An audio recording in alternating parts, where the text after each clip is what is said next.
Inanunsyo na ng GMA Network at FPJ Production ang partnership nila sa mga pinaka-iconic na pelikula ni Fernando Poe Jr.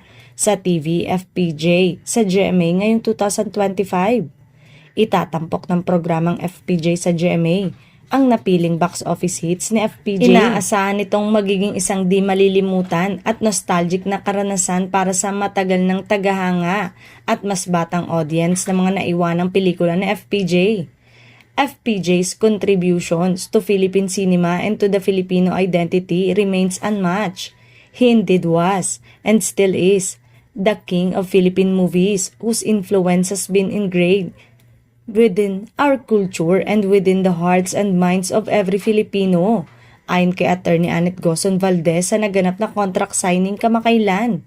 Senator Grace Poe likewise spoke of her delight that classic movies of FPJ will finally air and be enjoyed again at its first home on television.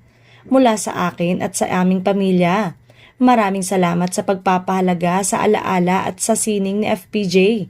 Noon pa man at ngayon, naipalabas ang mga gawa ni FPJ hindi lang sa sinehan kundi sa telebisyon sa pamamagitan ng FPJ sa GMA. Nais kong magpasalamat na ngayon ay mapapalabas ulit sa telebisyon. Maraming salamat sa pagtanggap muli kay FPJ at bumalik dito sa kanyang tahanan. Ang FPJ sa GMA ay inaasahang maging isa sa pinakaabangang partnership sa Philippine Entertainment ngayong 2025.